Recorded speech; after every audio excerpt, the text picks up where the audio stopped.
지금 우리가 큐티를 배우고 있는데 여러분이 이 밖을 나가셔서 오늘 뭐 했어? 그러면 큐티 배웠어. 그럼 큐티가 뭐야?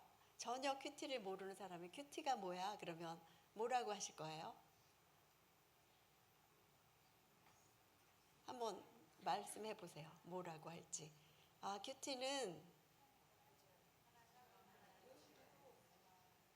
네, 뭐라고 하실 수는 있죠. 그거를 딱 네 가지를 집어넣어서 간단하게 할 수 있는 방법이 있어요. 큐티란. 그래서 PPT 띄워주시면 매일이 들어가요. 그게 큐티의 다른 점과 다른 게 매일 해야 되는 거고, 두 번째는 조용한 시간과 장소를 정하여. 세 번째는 수단이 뭐냐? 성경 말씀을 묵상함으로. 마지막은 하나님과 개인적으로 만나는 시간이다. 그러니까 큐티란 무엇입니까? 하면은 이렇게 말해주면 이 안에 다 들어가는 거예요. 한번 여쭤볼까요? 큐티란 뭐죠?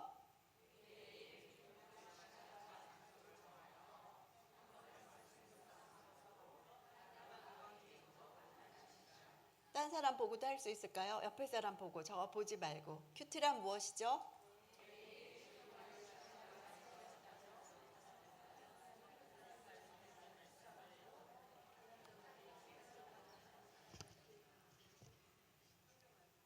네. 이거를 이제 하나씩 보면은 매일이라는 게 부담스러운 거죠. 어떻게 매일 해? 내가 지금 할 일도 너무 많은데 어떻게 큐티 매일 해? 만약에 어떤 사람을 만나자 그러는데 어떻게 매일 만나? 이런 사람이 있는가 하면 매일 만나니까 좋다. 이런 사람도 있죠. 어떻게 만나? 하고 만나는 게 싫은 사람은 그 관계가 오래 가지 못하겠죠. 필요할 때만 만나겠죠. 하나님이 나한테 어떤 분이신가 생각할 때 매일 만난다 할 때 하나님을 매일 만날 수 있다니 좋다.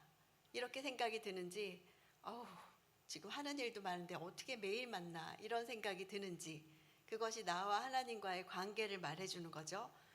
우리가 어느 남자를 소개받았고 여자를 소개받았는데 그 사람이 내일도 만납시다. 그럼 내일 또요? 막 이러면은 데이트가 계속 안 가겠죠. 근데 네, 내일 또 만나요. 이러면 마음이 있다는 거죠, 서로. 그래서 또 만나고 이러면서 관계가 깊어지는 거죠.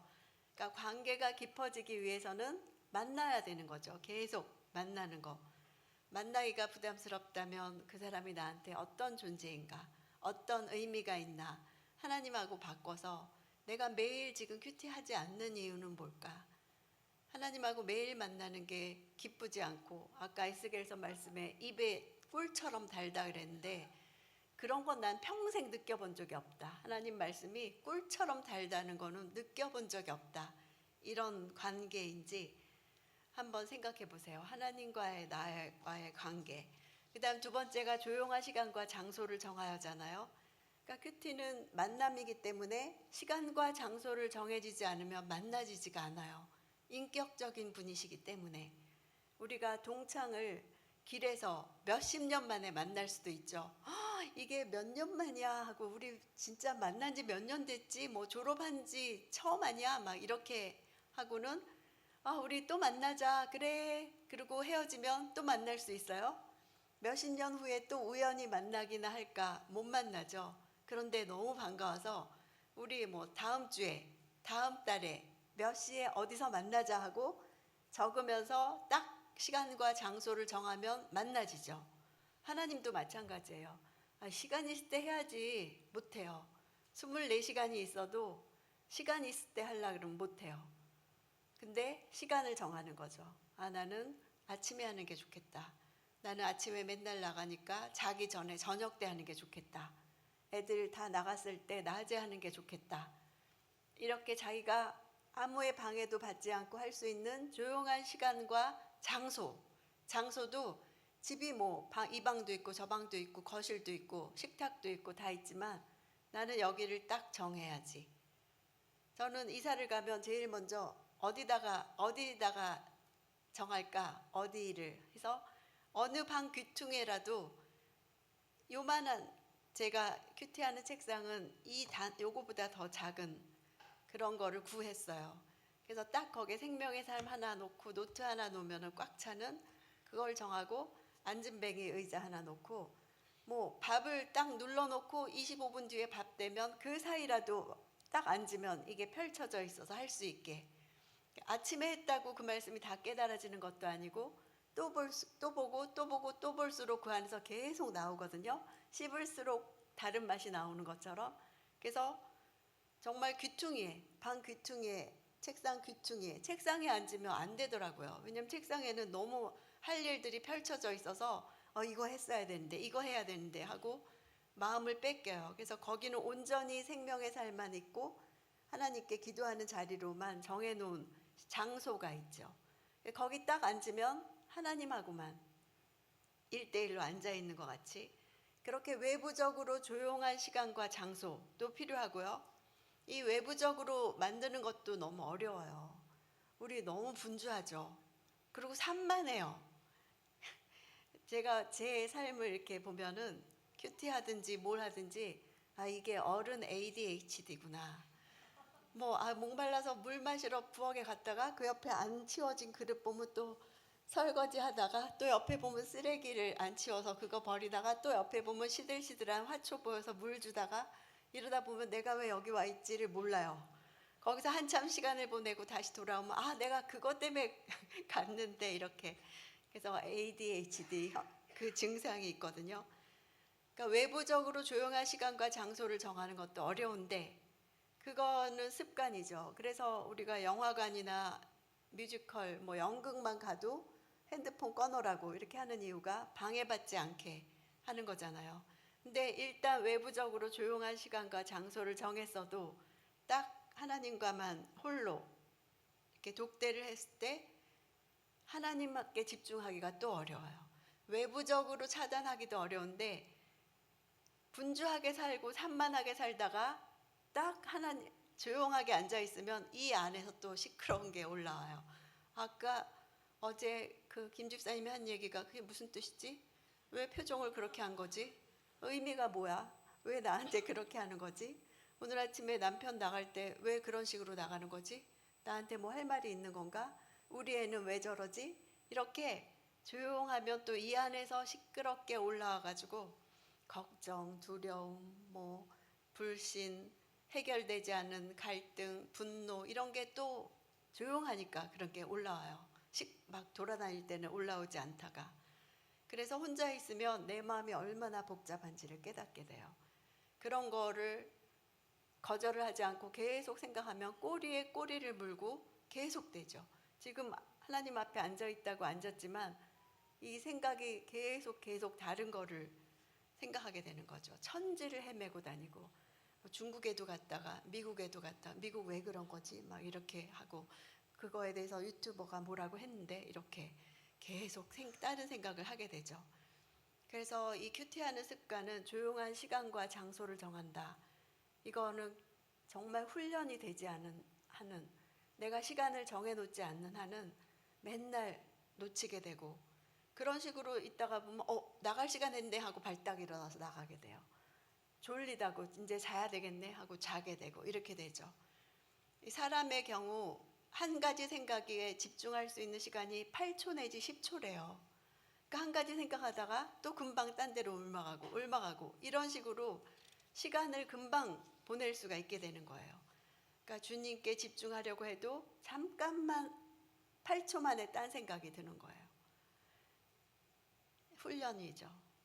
여러분은 조용한 시간과 장소가 있으신가요? 나는 지금 몇 시에 하고 있다. 옆에 분한테 한번 말씀해 보실래요? 옆에 분 없으면 자기 자신한테 나 지금 몇 시에 하고 있지? 어디서 하고 있지? 데이트잖아요. 데이트 맨날 화장실에서 할 수 없어요. 맨날 어디 가는 차 안에서 할 수 없어요. 조용한 시간과 장소가 있을 때 그 안에서 깊은 만남이 이루어질 수 있죠. 그래서 이 조용한 시간과 장소는 육체의 훈련이에요. 내 육체가 거기에 앉아 있느냐, 그 시간을 지키느냐, 딴 생각하지 않고 집중하느냐, 육체의 훈련인 거죠. 그래서 핸드폰도 아예 정말 아까 말했듯이 뮤지컬이나 연극만 가도 영화만 가도 꺼놓으라 그러는데 우리는 딱 켜서 탁 생명의 삶 옆에 놓고 울려라. 내가 받을게. 카톡 다 반응하고. 그러니까는 내가 큐티할 때마다 방해받는 게 뭔가 그것이 악한 영의 전략이라는 것을 알아야 돼요. 내가 이렇게 외부적으로 내면적으로 다 차단하고 방해를 끊고 하나님과 이제 만나려고 할 때 계속 나를 방해하는 거에 나는 계속 응답하는 게 뭔가. 그러니까 카톡 이런 것도 꺼놔야 되고 뒤집어 놔야 되고 소리 안 나게 해야 되고 바쁜 거면은 또 올 거고 한 20분에 30분에 응답하지 않는다고 큰일 나는 거 아니고 그런 긴급 사항이 있을 때는 켜놓지만 그럴 일이 없을 때는 그것도 영화도 그렇게 꺼놓고 하는데 내가 하나님과의 만남을 할 때 이것도 꺼놔야지. 만약 왜 받냐면 이거 카톡에 응답하고도 금방 하나님께 또 집중할 수 있으리라고 생각하기 때문에 해요. 근데 처음부터 다시 해야 돼요. 이미 마음이 산만해져 있기 때문에 다시 해야 되는 거죠. 그래서 나는 이렇게 큐티하려고 할 때 뭐에 방해를 받나를 내가 알고 있어야 돼요. 저는 뭐에 방해를 받냐면 앉아서 할 때 이 주변이 정리가 돼 있지 않으면 못 하거든요. 그러니까 주변 정리하느라고. 그리고 방도 어질러져 있으면 못 하거든요. 그러니까 큐티해야지 하면서부터는 방을 청소하기 시작해요. 그리고 설거지 쌓여 있으면 못 하니까 그거 빨리 막 바락바락 빨리 하고 그러다 보면 할 수 있는 시간이 할애할 수 있는 시간이 그게 저는 항상 방해받는 거죠. 그렇게 꼭 해야 청소를 하고 해야 되려면 미리 서둘렀어야 되는 거죠. 근데 그래서 제가 그것이 나의 영적 방해를 받는 주요한 거구나 안 다음부터는 그거에 넘어가지 않으려고 몇 시에 하려면 미리 주변을 정리하거나 다 깨끗하지 않아도 할 수 있게 이렇게 자꾸 훈련을 하는 거죠. 그러니까 겉으로 보기에는 아무 일도 일어나지 않는 30분 내지 40분 뭐 1시간을 누구에게 매일 드린다는 건 굉장히 그분이 나에게 의미 있는 일인 거죠. 그러니까 너무 바빠서 못하겠다. 이거는 마치 정말 사람을 소개받았는데 우리 이번 주말에 만날까요? 근데 이번 주말에 무슨 일이 있어서요. 그러면 우리 다음 주말에 만날까요? 다음 주말도 무슨 일이 있네요. 이러면 소개받은 사람이 뭐라고 생각할까요? 나한테 관심이 없구나. 마음이 없구나. 계속 같이 갈 생각이 없구나. 이렇게 거절로 생각하겠죠. 하나님은 나에게 숱한 거절을 받으시죠. 오늘은 이것 때문에, 내일은 저것 때문에 하나님과 보낼 시간을 계속 빼먹는 거죠. 저희 남동생은 요르단 선교사를 15년 했거든요. 그러니까 요르단 선교 나가기 전에 올케랑 제가 이제 만나서 얘기를 좀 하고 근데 끝나고 나서 저희 올케가 막 택시를 잡는 거예요. 그래서 왜 바빠? 무슨 약속 있었어? 애들 올 시간이야? 그랬더니 하나님하고 만나는 시간에 늦을 것 같아서요. 이러는 거예요. 저는 머리에 털 나고 정말 하나님하고의 약속에 늦어서 택시를 타본 적이 없거든요. 사람과의 약속은 꼭 지켜야 돼서 택시를 탄 적은 있을지언정 하나님하고 정한 시간에 늦었다고 택시를 타본 적이 없어요. 제가 그날 쇼크를 받았어요. 와, 우리 올케가 믿는 하나님과 내가 믿는 하나님이 같은데 어쩜 이렇게 태도가 다를까? 어떻게 저렇게 하나님과의 약속을 저렇게 지킬 수 있을까? 제가 너무너무 쇼크를 받았어요. 그래서 저는 지금은 무슨 누가 약속을 하자고 할 때 제가 하나님과 한 약속을 지킬 수 없는 거길 나갔을 때는 하루 중에 뺄 수 있는 시간이 없을 때는 선약이 있다고 말해요. 이런 걸 말하면 안 되는데 근데 진짜 선약 거짓말이 아니라 그 시간 아니면 하나님과 시간을 가질 수 없다라고 생각하면 선약이 있다라고 거절을 해요. 그래야지만 지켜질 수 있는. 그래서 우리가 정말 우리를 필요로 하는 사람들도 많고 자리도 많죠. 내가 떼어놓지 않으면 그 시간을 항상 빼앗길 수 있다라는 거죠.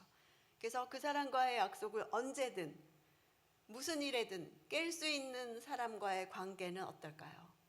그 사람이 나에 대한 신뢰가 없어지겠죠. 저도 그런 관계에 있는 분이 계시거든요. 그분은 한번 약속을 하면 제가 안 믿어요. 또 이거 바꿀 거야. 또 깰 거야. 이런 신뢰가 생겨 있거든요. 그분은 항상 깨니까. 왜냐하면 우선순위를 찾고 저와의 우선순위를 뒤로 미루는 게 있는 거죠. 우리가 하나님과의 만남도 그렇게 할 수가 있죠. 그래서 조용한 시간과 장소를 정해서 그거를 지키는 건 하나님인데 뭐 이거 좀 다른 시간으로 또 옮긴다고 뭐라고 하시겠어? 이게 아니라 나의 마음의 태도를 보시는 거죠. 나에게 1순위이신가? 그걸 전심인가? 그걸 보시는 거죠. 이제 세 번째가 성경 말씀을 묵상함으로였죠. 성경 말씀을 묵상함으로 이건 뭐냐면 인격과 인격의 만남에서 대화는 필수잖아요. 하나님과의 대화는 성경 말씀으로 이루어지는 거예요. 하나님이 우리한테 말씀하실 때 대부분 내가 아는 성경 말씀으로 말씀하세요. 그리고 오늘 묵상한 그 말씀으로 또 하루 종일 말씀하시기도 하죠. 내 안에 무슨 일이 있든 없든 큐티를 계속해서 말씀이 계속 쌓여 있다면 하나님 그 중에 하나로 말씀하실 수가 있는 거예요. 우리가 애들한테는 깎아줄까? 맘마 먹었어? 코 자야지 하고 애들이 알고 있는 언어로 말하죠. 나한테는 왜 하나님의 음성이 잘 안 들릴까요? 내 안에 하나님과 언어 소통할 수 있는 그 외국어인 성경 말씀이 없으니까. 외국어를 아는 사람끼리 능통하죠. 내가 영어를 모르면 영어로 막 나한테 말 걸어올 때 못 알아듣잖아요. 하나님의 음성을 잘 듣는 법은 내 안에 하나님의 언어, 말씀이 계속 쌓여 있어야 돼요. 그래야 그 중에 하나로 아는 언어로 깎아 이렇게 그 수준이면 깎아로 말씀하시겠죠. 그렇지 않고 내 안에 에스겔 3장 3절이 있다면 그 말씀으로 내 입에 먹고 채워라. 꿀같이 달 것이다. 이렇게 그 말씀을 생각나게 하시겠죠. 그렇게 하나님과 나와의 대화, 소통의 통로는 성경 말씀이에요. 그래서 성경 말씀을 통해 나한테 말씀하시고 묻기도 하시고 대답도 하시고 이렇게 하고 계시죠. 이제 마지막으로 하나님과 개인적으로 만나는 시간이다 이랬죠. 그러니까 교회를 다니면서 설교도 듣고 성경 공부도 하고 이 봉사도 많이 하고 이러는 사람과 그것만 계속한 사람과 매일 시간을 정해서 성경 말씀을 묵상함으로 하나님을 개인적으로 만나는 사람은 차이가 있어요. 마치 회사에 신입사원이 들어갔는데 맨날 조례나 그런 직원들하고 함께 만나는 시간을 통해서만 사장님을 만난 신입사원은 그 사장님에 대해서 아는데 오랜 시간이 걸리고 그 시간에 말해준 걸로만 알 수 있겠죠. 근데 그 사장님이 조회를 끝나고 나가면서 자네 오늘 나랑 점심 같이 먹겠나? 하고 사장님하고 독대해서 점심을 먹게 됐어요. 그럼 그 시간에는 다른 회사원들한테 하지 않았던 얘기를 하시겠죠. 내가 왜 이 회사를 세우게 됐는지, 지금 내가 회사를 위해서 어떤 고민을 하는지, 우리 가족 관계는 어떤지 이런 사적인 얘기를 하겠죠. 그러면 그 사원은 돌아와서 말할 때 다른 사원들은 알지 못하는 이야기를 할 수가 있는 거예요. 근데 그 다음 주 조회를 끝나고 또 사장님이 나가면서 자네 오늘도 나랑 점심 식사하겠나? 또 가서 이렇게 한 달을 했어 봐요. 4번을 만났지만 그 사원과 뭐 과장이지만 대리지만 한 번도 사장님하고 시간을 가져본 적이 없는 사원과 어떤 차이가 있을까요? 우리가 주일날마다 또 수요일마다 와서 설교를 듣고 또는 따로 성경 공부도 하고 봉사, 섬김도 엄청 많이 하지만 하나님과 개인적으로 만나는 시간을 갖지 않은 사람은 차이가 나는 거예요. 이게 쌓이면 관계는 쌓이는 거잖아요. 그래서 우리는 하나님 뜻대로 살고 싶은 마음이 누구나 다 있죠. 근데 하나님의 뜻을 모르겠다는 말 우리가 자주 하죠. 나 뭘 해야 되는데 정말 하나님 뜻을 모르겠어. 또는 어떻게 해야 될지 모를 때 하나님 뜻대로 되겠지. 이렇게 말해요. 하나님 뜻에 대한 자신이 없죠. 근데 하나님의 뜻은 성경에 나와 있죠. 성경에 나의 뜻은 이런 거다라고 구절구절 다 나와 있죠. 그래서 매일 조금씩 이렇게 이만한 분량의 말씀을 계속 읽어 나갈 때 하나님의 선하시고 기뻐하시고 그 온전한 뜻을 우리가 알게 돼요. 자라기 때문이죠. 믿음이 자라기 때문에. 애들이 어렸을 때는 부모님의 뜻을 모르지만 자라갈수록 부모님이 뭘 좋아하는지, 뭘 원하는지 알게 되죠. 그래서 이렇게 매일 조금씩 분량을 먹게 되면 자라는 거예요. 왜 우리가 애들 막 그렇게 먹여줘요? 자라게 하려고 그러잖아요. 그래서 매일 조금씩 먹은 사람은 어느새 보면 1년 뒤에 보면 믿음이 정말 저 사람 믿음이 자랐네 이런 생각이 들거든요. 그래서 삶이 순조롭게 돌아갈 때 큐티를 하지 않는 사람은 하나님을 필요할 때만 호출하는 그런 하나님으로 아는 사람이죠. 지난 시간에 말씀드렸듯이 데이트할 때 맨날 뭐 사주세요, 뭐가 필요해요, 이런 사람은 그 데이트를 목적성 데이트를 하는 거죠. 그러니까 우리가 하나님을 믿을 때도 그렇게 할 수 있는 거죠. 그러니까 큐티를 평소 평안할 때 매일 하지 않는 사람은 나한테 필요한 것이 있을 때만 찾는 하나님, 그런 하나님으로 생각하는 거죠. 제가 그런 신앙생활을 오래 했어요. 이 큐티를 진짜로 하기 전까지는 하나님은 평소 평안할 때는 그냥 하나님 없는 듯이 살다가 무슨 일만 생기면 하나님을 호출하는 거죠. 그리고 해달라고 막 떼를 쓰는 거죠. 제가 그런 사람 신앙인이라는 것을 알게 된 계기가 존 비비어 목사님의 책을 읽는데 그 중에 이런 대목이 있었어요. 지붕이 없는 집을 상상해 보래요. 집안에 이렇게 만약 여기 이렇게 가구가 쫙 다 들어차 있는데 여기 지붕이 없다고 생각해 보세요. 평소에 날이 좋을 때는 아무 상관이 없지만 폭우가 쏟아질 때는 어떻게 될까요?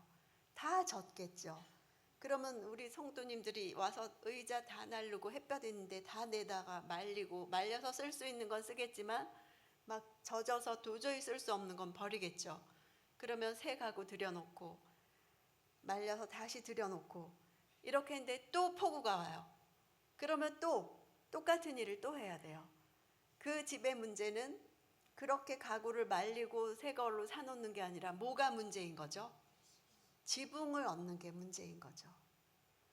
우리 신앙생활에서 근본이 안 된 채로 맨날 보수만 하는 거예요.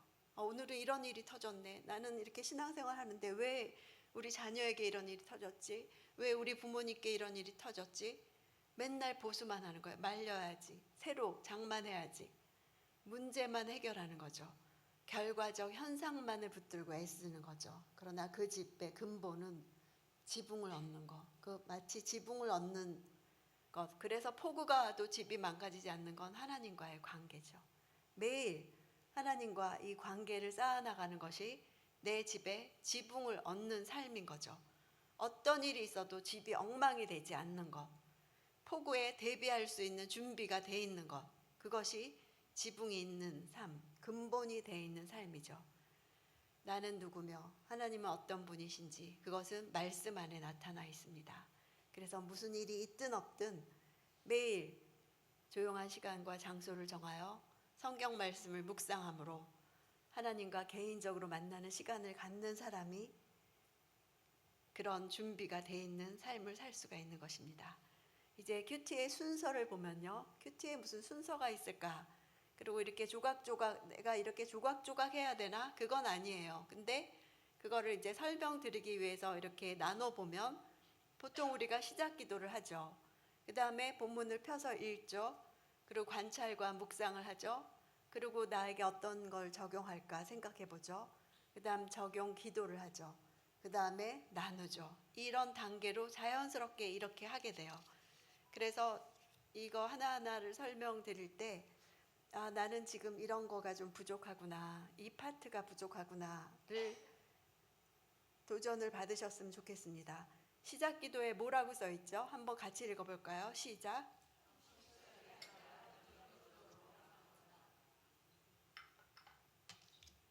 그게 무슨 뜻일까요? 시작 기도할 여러분 큐티할 때 시작 기도할 때 습관적으로 우리가 기도하기가 쉬워요. 내 눈을 열어 주의 귀한 것을 보게 하소서 이러기도 하고 항상 똑같이 하나님 오늘도 큐티합니다. 말씀을 깨닫게 해주세요. 그냥 똑같이 하나님과 만나면 인격과 인격이라 그랬죠.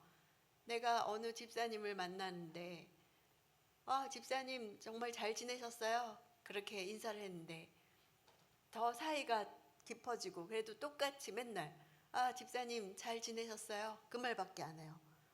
그러면 그 집사님이 뭐야, 처음 만난 사람처럼 나랑 그렇게 깊은 얘기를 나누더니 저렇게 낯선 사람처럼 왜 저럴까?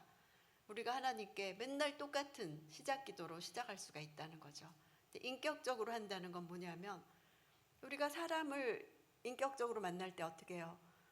아, 집사님 잘 지내셨어요? 라고 말을 했지만 집사님 오늘 너무 안색이 환하신데요? 무슨 좋은 일 있으세요? 또는 집사님 약간 얼굴이 상하신 것 같은데 잠 잘 못 주무셨어요? 이렇게 인격으로 그날 다르겠죠.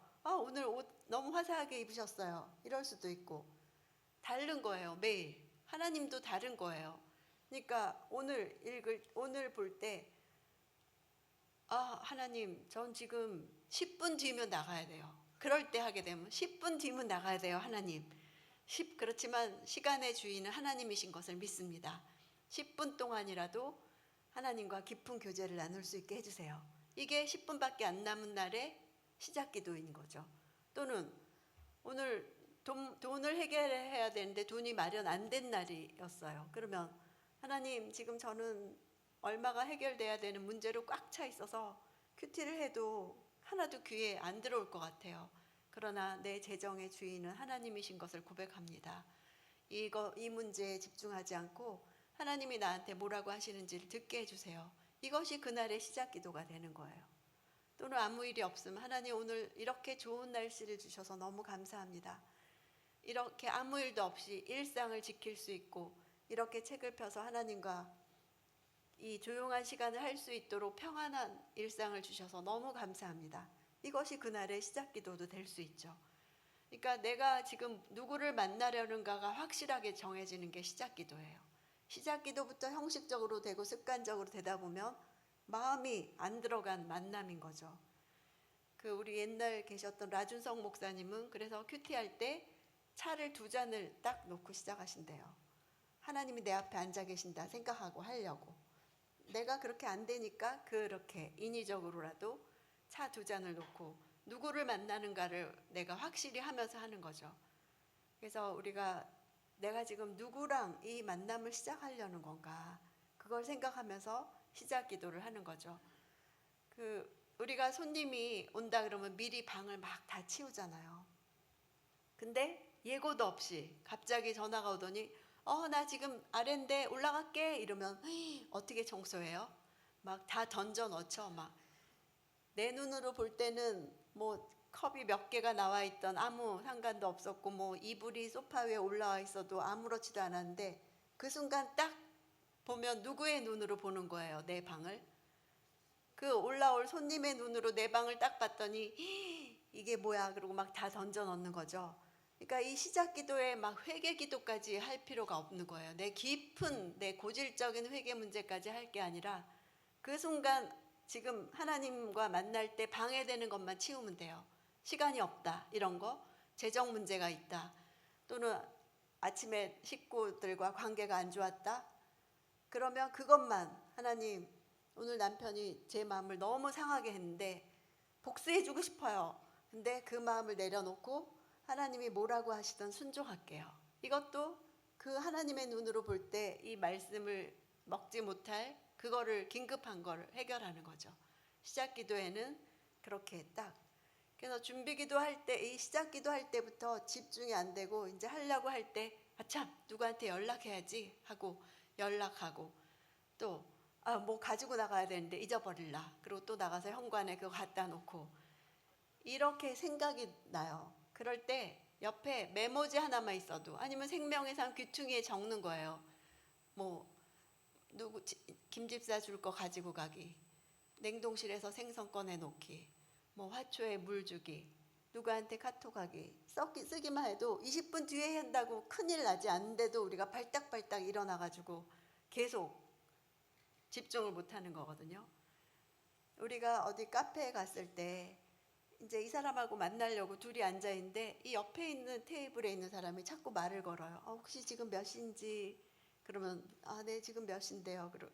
또 얘기하려 그러면 화장실이 혹시 어딘지 아세요? 그러면 또 저기 가서 또 얘기하려 그러면, 그럴 때는 어떻게 해야 돼요? 딱 거절하는 거죠. 지금 제가 여기 얘기하고 있으니까 더 이상 방해하지 말아주세요. 그러니까 뭐 생각난 거에 일일이 네, 가서 냉동실에서 꺼낼게요. 화분 물 줄게요. 일일이 반응하는 것이 아니라 끊는 거죠. 이따가 적어 놓을 거야. 이런 식으로 내가 차단해가면서 이 하나님께 집중하는 거를 해야 되는 거죠. 그러면서 이제 읽기로 들어가는 거죠. 읽기가 이제 말씀을 입에 넣는 거잖아요. 아까 에스겔서 말씀처럼. 그 사람들이 물어봐요. 몇 번 읽어야 될까요? 몇 번 읽어야 될까요? 물어보는 분들은 읽기 싫은 거예요. 몇 번을 읽어야 내가 답을 3번 그러면 딱 3번만 읽고 싶어서 몇 번 읽어야 될까요? 이렇게 하는 거죠. 저는 이렇게 말씀드려요. 뭐라고 써 있죠? 함께 읽어볼까요? 시작. 네, 오늘 본문을 한 문장으로 말할 수 있을 정도로. 오늘 읽으셨던 로마서 말씀 한 문장으로 말할 수 있을까요?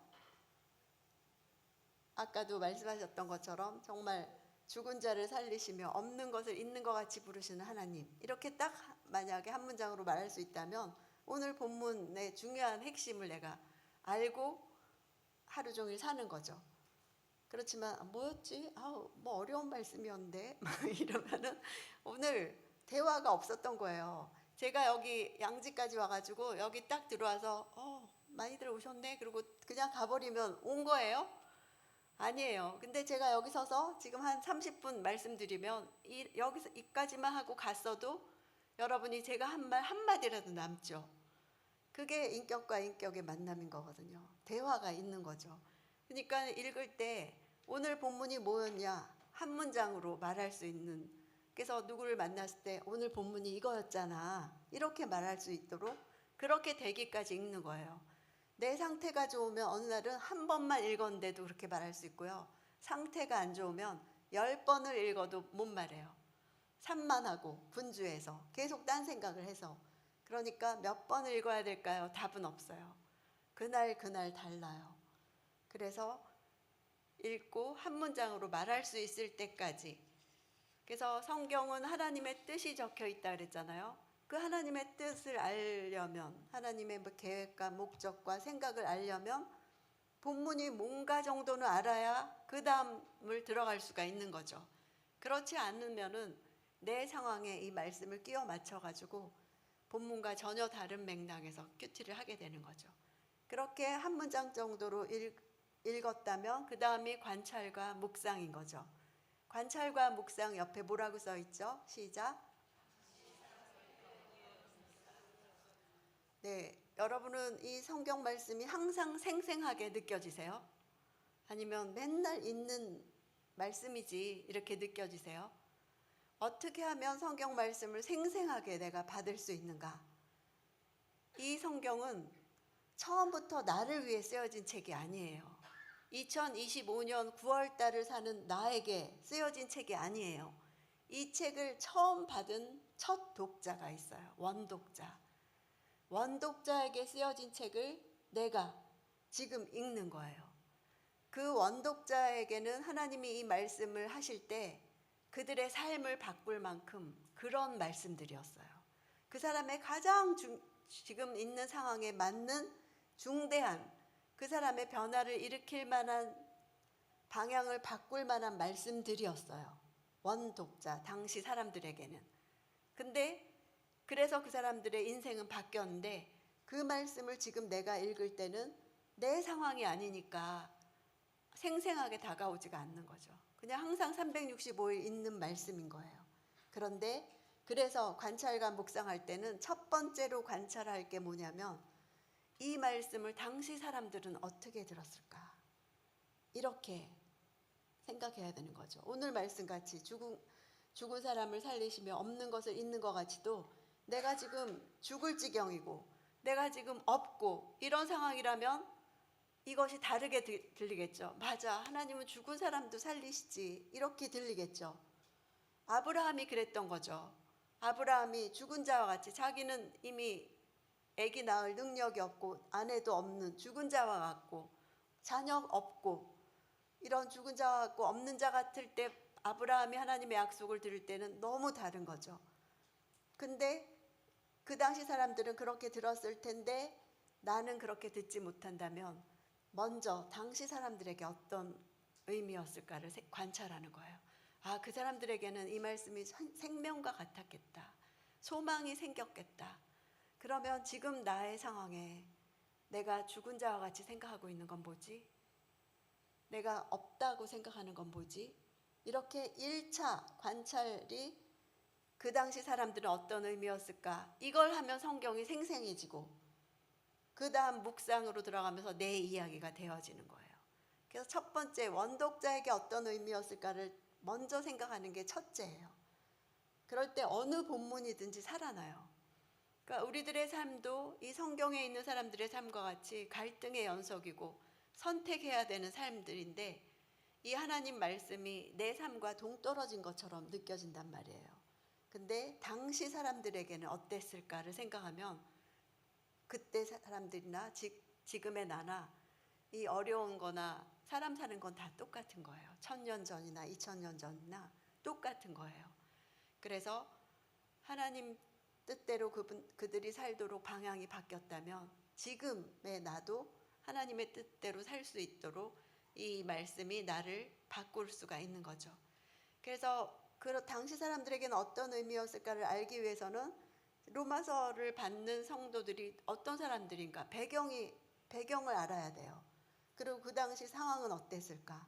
문화는 어땠고 이 원어의 뜻은 뭐고 이런 배경 사전 지식이 있어야 생생하게 그 당시 사람들이 어떻게 느꼈을까를 알 수 있는 거죠. 그래서 큐티를 잘하기 위해서는 성경 공부와 병행하는 것이 필요해요. 교회에서 성경 공부 로마서를 해준다 그러면 로마서를 공부하고 이렇게 그 큐티 시간에 성경 공부를 하는 건 아니에요. 평소에 하는 거죠. 그리고 요새는 유튜브도 많이 있잖아요. 이 오늘의 본문에 대해서 생명의 삶이 가장 그런 자료가 많아요. 다른 어떤 큐티 책보다도 생명의 삶에 대해 우리 교회만 봐도 생각해 보세요. 목사님들이 아침마다 새벽 예배 때 해주시지, 또 이거를 틀면은 CGN에서 또 해주시지. 저도 매일 유튜브 생명의 삶 올리고 있거든요. 또 다른 목사님도 올리고 있거든요. 그러니까 내가 이 배경이나 객관적인 지식을 알 수 있을 방법은 많아요. 내가 먼저 해보고 그 다음에 그분들 거 듣고 다시 하면 또 달라요. 그래서 병행하는 것이 필요하죠. 왜냐하면 본문을 파악하기 위해서이죠. 이런 작업이 있는 다음에서 하는 것이 이제 적용이죠. 적용은 나에게는 무엇을 말씀하시는가? 그 당시 사람들에게 어떤 의미였을까로 묵상을 한 다음에 나에게는 지금 어떤 상황일까? 이 아까 읽었던 그 에스겔 3장 3절 말씀에서는 입에선 꿀처럼 달 것이다. 근데 이제 요한계시록 말씀에서는 근데 배에서는 쓸 것이다. 그것이 적용이죠. 내가 그냥 정말 하나님과 같이 있을 때는 그냥 이 말씀 너무 좋은 말씀이네요. 하나님 이 말씀대로 살겠습니다. 근데 살려고 막상 눈 뜨고 현실을 부딪힐 때는 소화를 못 시키는 거죠. 배에서 쓴 거죠. 내려가지가 않아요. 내가 왜 희생해야 돼? 맨날 왜 나만 해야 돼? 왜 양보해야 돼? 왜 맨날 나만 기도해야 돼? 이렇게 쓴 거죠. 그러면 큐티를 적용을 안 하면 큐티를 그만두게 돼요. 왜냐하면 큐티의 제일 강점이 나한테 적용하는 거거든요. 하나님이 나한테 하신 말씀으로 봤기 때문에. 근데 적용이 안 되잖아요. 배에서 써서. 그러면 그만두게 되는 거죠. 그래서 우리가 큐티를 하다가 그만두는 이유가 두 가지가 있어요. 첫 번째는 이 말씀이 너무 내 삶과 동떨어진 거예요. PPT 좀 띄워주시겠어요?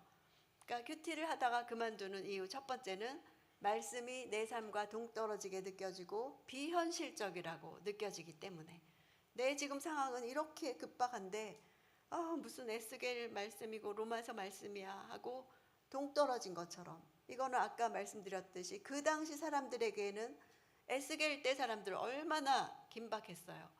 로마서 성도들 얼마나 핍박 가운데 있고 어려운 가운데 있고 불화하는 가운데 있어요. 그런 거를 알지 못한 채 하면은 말씀이 동떨어져 있다. 비현실적이다. 이렇게 느끼는 거거든요. 나는 지금 직장을 옮기는데 어떤 직장을 옮길까? 또 집을 사고 싶은데 어디에 사면 좋을까? 지금 파는 게 좋을까? 사는 게 좋을까? 애들 이 대학을 넣어라, 저 대학을 넣어라. 정말 이런 게 가장 선택하고 싶고 그런 거를 하나님이 말씀해 주시길 바라는데 하나님 그런 말씀 안 해주시죠. 무슨 동에 집을 사라, 지금 팔아라, 뭐 이런 거 안 해주시잖아요. 저 직장이다, 뭐 이런 거 안 해주시잖아요. 그러니까 비현실적이라고 느끼지만 하나님은 원리를 말씀해 주시죠. 그 원리는 그 당시 사람들에게도 그 삶을 살아갈 수 있게 한 원리였고 지금의 나에게도 그 하나님의 원리는 나를 살 수 있게 하는 거죠. 두 번째, 큐티를 하다가 그만두는 이유는 내 관심사와 하나님의 관심사가 다르기 때문이에요.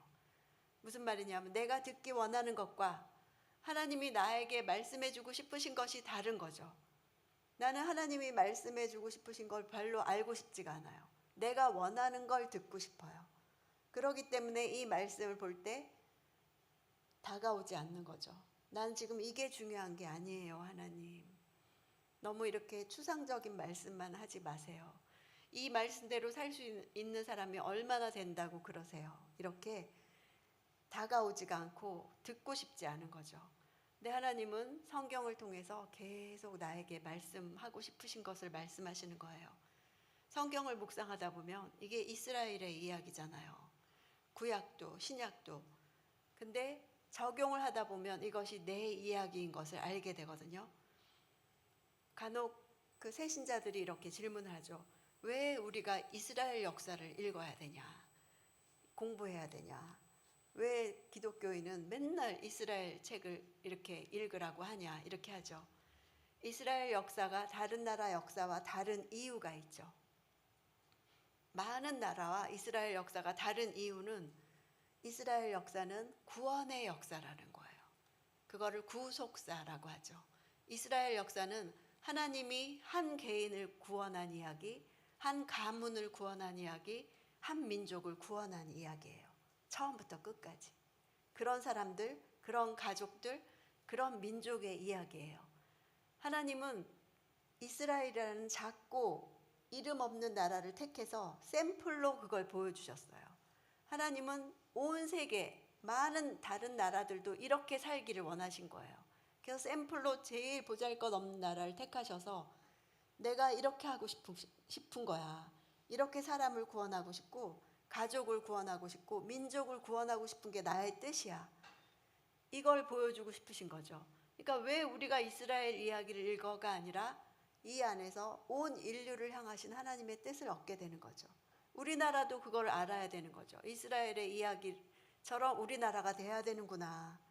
우리나라 한 사람 한 사람이 하나님의 구원을 받아야 되는구나. 우리 가족이 구원을 받아야 되는구나. 우리 민족이 구원을 받아야 되는구나 하고 알아야 되는 거죠. 제가 아는 집사님이 친정이 하나도 안 믿어요. 잘 사는데 하나도 안 믿어요. 오로지 이 집사님만 믿어서 자나깨나 기도가 친정 구원, 아버지도 믿게 해주시고 엄마도 믿게 해주시고 여동생도 남동생도. 근데 어느 날 저한테 연락을 하면서 여동생이 이혼을 하고 싶대요. 그리고 우리 남동생은 아버지 재산을 또 날렸대요. 우리 아버지 쓰러지셨어요. 가족을 위해서, 네 가족 식구를 위해서 기도하고 있는데 세 사람에게 그런 큰일이 일어난 거예요. 그러면서 내가 날마다 가족 구원을 위해서 기도하고 있는데 우리 친정에 어쩌면 이런 일이 일어날 수가 있는 거예요 하고 울면서 이야기를 하더라고요. 저도 그 집사님이 얼마나 친정을 위해서 기도한지를 알았기 때문에 정말 할 말이 없더라고요. 와, 예수 믿었다는 소식을 들어야 되는데 이게 무슨 일일까? 그래서 하나님 앞에 기도할 때 제 마음속에 하나님이 이렇게 말씀해 주시는 것 같았어요. 그가 기도한 일이 일어나는 것이다. 그래서 제가 아니 이혼하겠다고 하고 사업 또 날렸고 쓰러지셔서 병원에 입원하신 게 그가 기도한 일이 일어난 게 무슨 뜻일까? 가만히 생각해 보니까 구원을 얻기 위해서 우리는 구원이 일어나기를 기도하면서 아무 일도 일어나지 않은 채 구원받기를 원해요. 근데 그렇게 구원받는 사람은 없어요. 나에게 아무 일도 일어나지 않은 채 구원받는 사람은 없어요. 여러분 평안한데 교회에 이렇게 수요 예배까지 나오십니까? 기도 제목이 있으시고 내가 예배 드리면서 하나님의 뜻을 알아야 되고 또 그 뜻대로 기도해야 되고 다 문제가 있으시죠. 아무 일도 일어나지 않으면서 구원은 일어나지 않아요. 그래서 그가 기도한 일이 일어나는 것이다는 이혼하려고 하는 여동생에게 가서 이혼은 안 된다 하면서 전도해야 되는 거죠. 정말 마음이 이혼할 때 그 마음이 얼마나 가난하고 절박해져 있고 본인이 제일 힘든 거죠. 그 마음에 복음을 전해야 되는 거죠. 죽은 자 같은 그에게 전할 때 그가 살아나는 걸 봐야 되는 거죠. 또 사업을 맨날 날려먹는 남동생에게 얼마나 또 마음이 낮아져 있겠어요. 그가 기도한 일이 일어나는 것이다. 그렇게 무슨 일이 있을 때 이건 하나님의 오로지 주제, 관심은 구원이에요. 내가 원하는 주제는 구원이 아니에요. 그래서 성경이 말씀하는 관심사와 나의 관심사가 다르기 때문에 큐티를 하다가 그만두는 거죠. 하나님은 구원받기를 원하시는 거예요. 나만이 아니라 내 옆에 가족들, 또 내 이웃들, 내가 아는 사람들이 구원받기를 원하고 우리 아이가 다니는 학교가 구원받기를 원하고 선생님들이 교육계가 구원받기를 원하고 남편의 직장이 구원받기를 원하고 이 사회가 구원받기를 원하고 이 나라가 구원받기를 원하는 거죠. 그 하나님의 관심사와 내 관심사가 다를 때는 이 말씀이 나에게 들어오지 않는 거죠. 요즘 주위를 보면 부모님들 모시고 병원에 다니는 분들이 많으시더라고요. 그렇게 갑자기 가족이 아파서 병원을 가게 되면 시간의 헌신이 있어야 되고 또 돈의 헌신도 있어야 되고 마음의 헌신도 있어야 되고 여러 가지로 내 삶이 타격을 받게 돼 있죠. 그러면 우리는 당장 스케줄 다 취소해야 되고 돈 깨야 되고 막 시간 내야 되고 이렇게 하다 보면 불평이 나오죠. 정말 그러면서 막 불화가 생기죠. 왜 나만 해야 되냐. 드디어 제가 열이 나서 더워지기 시작했습니다. 그렇게 하게 되죠. 근데 하나님은 왜 부모님의 병환이 일어나냐면 부모님의 구원에 우리가 관심이 없을 때가 많아요. 그냥 육체적으로만 해결해 드리려고 하는 거죠. 하나님은 부모님이 지금 영혼이 괜찮은가? 우리가 영혼의 주의를 기울이길 원하시는 거예요. 자녀에게 무슨 일이 있을 때 우리는 자녀의 육체 문제만 해결하려고 하죠. 얘가 뭐가 부족하구나. 어디를 데려가야지. 누구를 만나게 해줘야지. 이렇게 돈을 들이고 시간을 들이고 어디를 집어넣고 이렇게 하죠. 하나님은 구원. 자녀가 구원받았느냐. 그래서 무슨 문제가 있을 때 이게 무슨 일이지가 아니라 내가 하나님의 관심사인 구원을 제대로 이 사람에게 하고 있는가? 하나님의 관심사랑 내 관심사가 같아야 되는 거예요. 이런 거를 하는 게 이제 5번째 있는 적용 기도인 거죠. 적용 기도는 그 옆에 뭐라고 써 있죠? 시작. 네. 지금까지 말씀을 읽고 관찰하고 묵상하고 적용까지 생각했잖아요. 근데 그 자리에서 일어난다고 우리가 그 적용 내가 생각한 대로 느낀 대로 결단한 대로 살 수 있을까요? 못 살아요. 이벤트성으로는 할 수 있어요. 그냥 오늘 하루는 어떻게 할 수 있고 할 수 있지만 순종할 수 없어요. 그대로. 그 순종할 수 없다는 걸 기도하는 게 적용 기도예요. 하나님 이 말씀 나 못할 것 같아요. 이것도 적용 기도예요.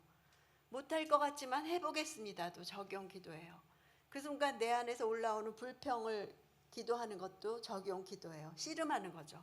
하나님 나 이대로는 도저히 못 살 것 같은데 나는 너무 손해보는 것 같은데 왜 하나님은 나한테만 맨날 이런 걸 요구하시는지 너무 싫은데 이런 것도 적용 기도인 거예요.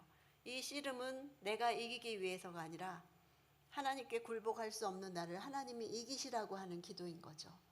마치 예수님의 겟세마네 기도처럼 내 뜻대로 마시고 하나님 뜻대로 하옵소서라는 말이 나올 때까지 하는 거죠. 난 내 뜻이 중요해요. 하나님 내 생각이 옳은 것 같아요. 막 이렇게 하는 그 씨름을 하는 거죠.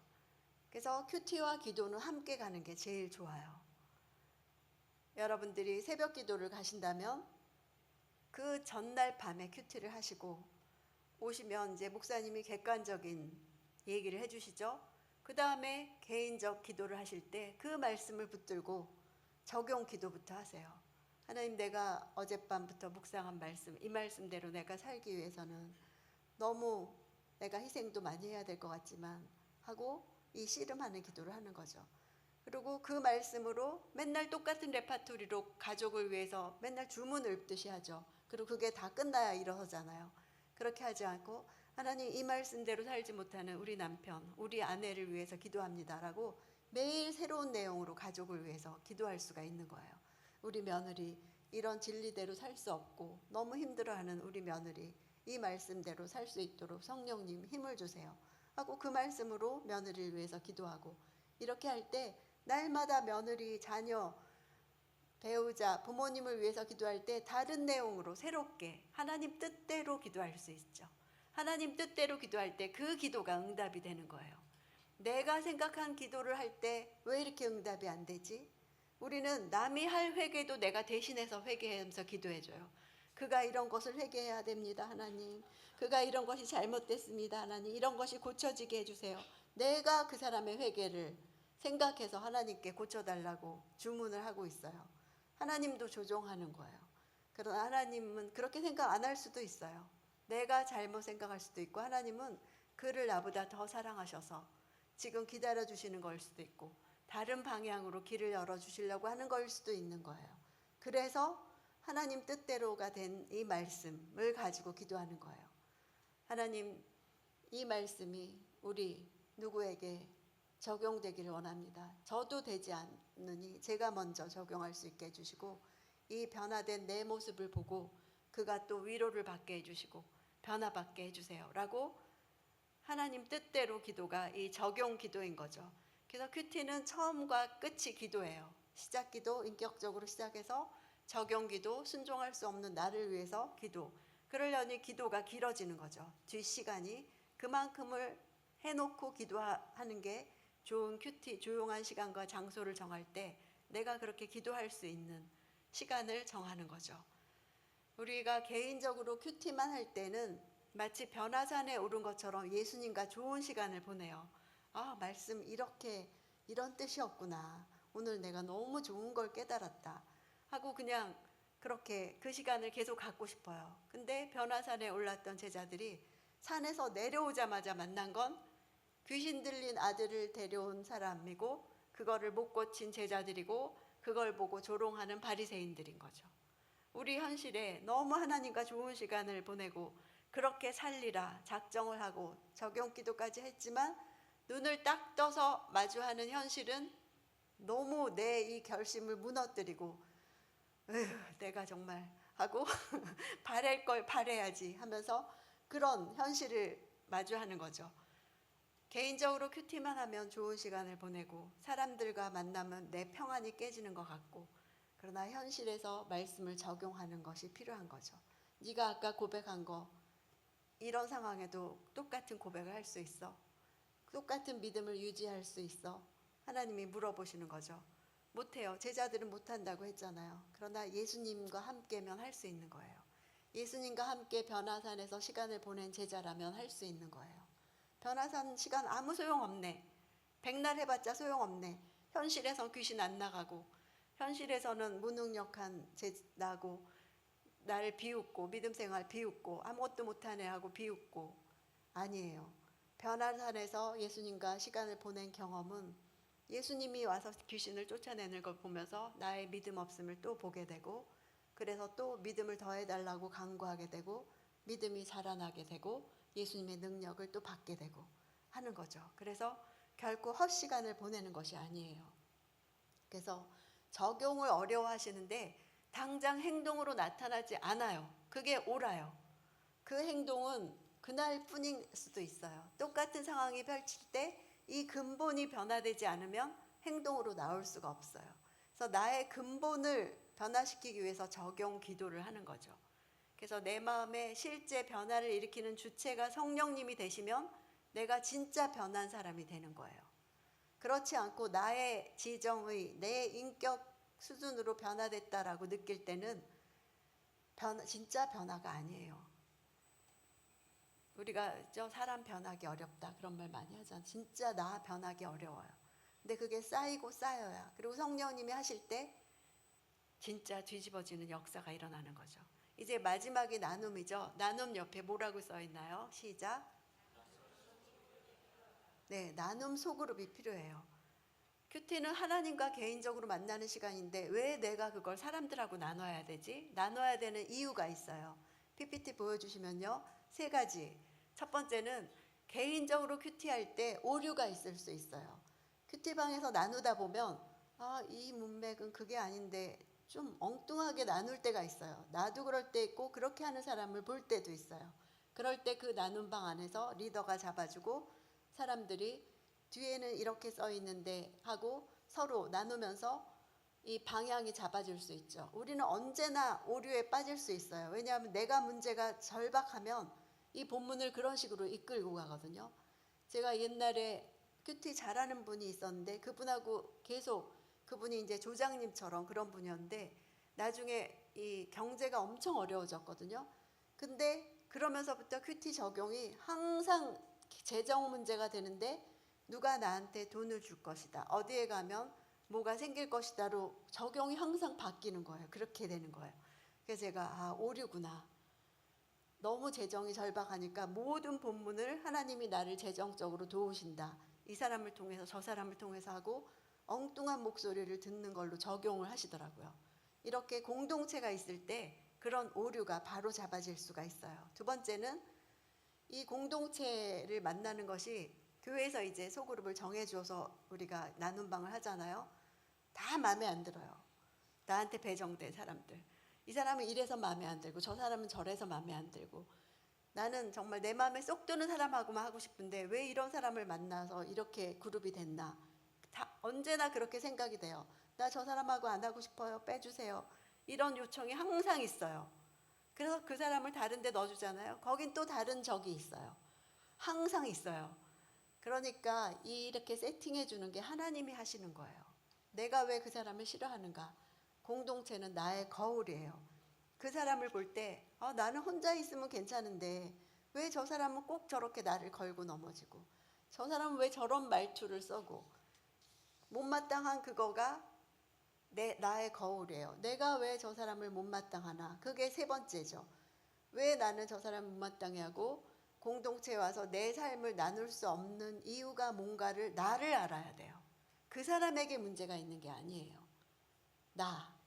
나는 왜 저 사람, 다른 사람은 다 괜찮다는데 왜 나는 저 사람의 말투를 못 넘어가고 저 사람의 저렇게 나눔을 못 넘어가고 꼭 걸려 넘어질까? 왜냐하면 공동체에서는 내 생활의 습관, 언어, 가치관이 다 드러나거든요. 신학교 가봤더니 동기 몇십 명은 정말 3년을 지냈는데 그 사람에 대해서는 동기가 제일 잘 알게 되더라고요. 왜냐하면 인격적으로도 영적으로도를 다 오픈하니까 다 알게 되더라고요. 그것처럼 이런 나눔 공동체는 다 알게 돼요. 내가 가식과 위선이 있어도 다 알게 돼요. 나의 가식과 위선을 알게 돼서 꼭 집어서 말하니까 싫고 나가고 싶고, 그럴 때마다 공동체를 뛰쳐나가면 나는 변화할 수가 없는 거예요. 이 공동체는 나한테 이게 너무 안 좋고 저 사람 나한테 안 좋지만 이걸 하나님이 세팅하셨다, 나를 위해 세팅하셨다 라고 하나님을 신뢰하면서 버틸 때 한 산을 넘잖아요. 다른 사람에게 다 적용할 수가 있어요. 왜냐하면 그것이 나의 문제였기 때문에. 내 삶을 왜 나는 나누기 싫어하나? 나는 이 변하지 않는 가족 나누기 싫고 계속 똑같은 기도 제목 나누기 싫고 내 자존심이 허락하지 않는 거죠. 그래서 나눔방 나가는 사람을 너무 많이 봤어요. 자녀가 변하지 않을 때 계속 자기 자녀를 나누는 걸 힘들어해요. 왜냐하면 자녀가 나의 신앙 수준을 말해주는 것 같고 또 내 자녀는 그 문제만 빼면 너무 괜찮은 자녀인데 계속 못난 것만 나누는 거를 자존심 상하는 거예요. 그래서 그냥 나가버리는 사람도 있고. 그렇지만 내가 내 경제 안 좋은 거, 변하지 않는 내 가족 있는 거, 또 내 고질적인 문제 계속 나눌 때 중보기도를 얻는 거예요. 우리 모두 다 변하지 않는 문제 있죠. 그러나 나 혼자 기도할 때보다 둘이 셋이 할 때 이것이 2배가 되는 것이 아니라 1000배가 되고 10,000배가 되고 이렇게 기하급수적인 중보기도를 얻게 되는 거죠. 그래서 변화가 급격하게 이루어지는 거죠. 내 문제를 내가 혼자 기도할 때랑 이걸 품고 함께 기도하는 사람이 있을 때는 완전히 다르죠. 저도 제 문제를 공동체에서 내놓기 너무 힘들어한 사람이었어요. 나 혼자 변화산에서 하나님 앞에 회개하고 이게 좋지, 이걸 굳이 공동체에 가서 구질구질한 걸 다 나누고 또 남의 구질구질한 걸 또 골치 아프게 다 듣고 내가 왜 그런 거에 에너지를 써야 되나, 그냥 우아하게 혼자 신앙생활 하겠다, 나누는 거 싫다, 이렇게 했어요. 근데 그때마다 사탄이 저에게 참소를 했어요. 너 이런 거 사람들이 알아? 네가 이런 거 사람들이 알고도 네가 앞에서 얘기할 때 은혜 받을까? 항상 참소를 했어요.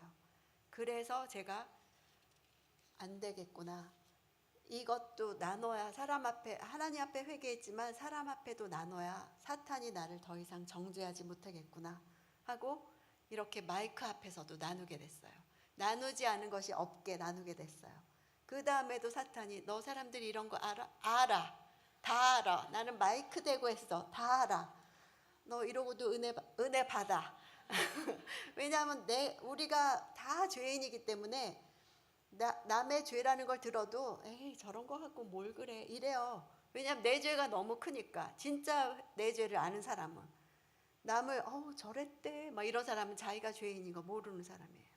내 죄가 너무 심각하고 정말 하나님 앞에 엎어진 사람은 다른 사람의 죄가 그 10,000달란트와 그 데나리온 100데나리온 비유 있잖아요. 남의 죄가 100데나리온으로 여겨져요. 내 회개하지 않은 사람은 남의 죄가 10,000달란트로 여겨지는 거죠. 그래서 2가지, 죄를 어떻게 고백하는가, 공동체에서 어떻게까지 나누는가를 2가지 말씀으로 보고 마치겠습니다. 한 군데는 야고보서 5장 16절 함께 읽겠습니다. 시작. 그러므로 너희 죄를 서로 고백하며 병이 낫기를 위하여 서로 기도하라. 의인의 간구는 역사하는 힘이 큼이니라. 2번째 요한일서 1장 9절 시작. 만일 우리가 우리 죄를 자백하면 저는 미쁘시고 의로우사 우리 죄를 사하시며 모든 불의에서 우리를 깨끗게 하실 것이요. 야고보서 말씀은 서로 죄를 고백하라 그러죠. 그리고 병이 낫기를 위해서 서로 기도하라 그러죠. 이 병은 꼭 육체의 병만 아니에요. 나의 오래된 기도 제목도 병인 거예요. 그거를 서로 낫기를 기도하라 이렇게 했죠. 그럴 때 간구하는, 의인의 간구가 역사하는 힘이 크다. 요한일서 말씀은 하나님께 우리 죄를 자백하면 하나님이 우리 죄를 사하시고 불의에서 우리를 깨끗게 하실 거라 그랬죠. 내가 공동체에서 어디까지 나누느냐, 내가 사람들하고 내 죄를 다 나눠야 되냐. 저는 목사가 돼서 할 수 없이, 또 큐티 사역을 하니까 할 수 없이 이렇게 저의 은밀한 죄까지 다 이 앞에서 나누는 죄라면 그런 큐티 사역을 했기 때문에 그렇게 나누게 됐지만, 정말 그렇게 해야 되는가? 하나님은 내 어떤 죄도 다 받아주시죠. 그러나 사람은 달라요. 어떤 사람은 내 깊은 죄를 듣고 오히려 걸려서 시험에 넘어질 수도 있어요. 저런 죄를 짓고 어떻게 저런 직분을 가질 수가 있어, 이렇게 믿음이 연약한 성도는 걸려 넘어질 수가 있죠. 그리고 정말 은혜를 못 받고 막 이럴 수가 있죠. 사람은 내 죄를 다 받아줄 수가 없어요. 그래서 야고보서에서는 고백하라고 요한일서 말씀이 또 있는 이유는, 이 야고보서 말씀은 서로 죄를 고백하며 서로 기도하는 관계가 있어야 된다는 거예요. 아무한테나 다 하라는 게 아니에요. 그런 공동체가 있어야 된다는 거죠. 교회를 다니면서도 그런 공동체가 없는 사람은 정말 불쌍한 사람이에요. 이 야고보서 말씀을 누리질 못하는 거죠. 서로 고백하며 서로 낫기를 기도할 때 의인의 간구는 역사하는 힘이 큼이니라. 그 말씀을 누리지 못하는 거예요. 그래서 아무나랑 다 나누는 것이 아니라 교회에서 정해주시는 소그룹에 들어가서 그 그룹이 정말 나의 중보기도 팀이 되기까지를 그 안에서 버티면서 서로 죄를 고백하면서, 그럴 때 내 죄를 고백할 때 이것이 소문으로 퍼지지 않을 것을 믿고 신뢰하듯이 남의 죄도 내가 퍼뜨리지 않는 거죠. 그런 신의를 지켜가면서 서로 고백하는, 그래서 정말 공동체는 먼저 하나님 앞에 고백한 후에 나눔 방에 와서 하나님 앞에 고백한 사람은 내 죄가 자유해졌기 때문에 사람에게 나눌 수가 있어요. 하나님께 사함받은 그 자유함으로 나눌 수가 있어요. 그래서 공동체에 와서 죄를 고백하며 또 아직도 풀리지 않은 문제를 나눌 때 중보 기도를 얻을 수 있는 거죠. 그래서 큐티 나눔 방이 반드시 있기를 축복합니다. 돈을 주고 사서라도 있어야 돼요. 먹을 걸 사주면서라도 저랑 같이 나눔해 주세요 하고 교회에도 요청하세요. 나눔 방을 만들어 달라고. 그래서 일주일에 한 번 가장 모일 수 있는 시간을 만드셔서 4-5명, 서너 명이 모여서 날마다 이 관계를 쌓아 나가는 거예요. 내가 왜 손해나는 짓을 해? 결코 손해가 아니고 이런 중보팀이 있느냐 없느냐가 나의 죽은 것 같은 자를 살리고 없는 데서 있는 자를 부르시는 하나님의 은혜를 경험하게 됩니다. 이 시간에 기도하겠습니다.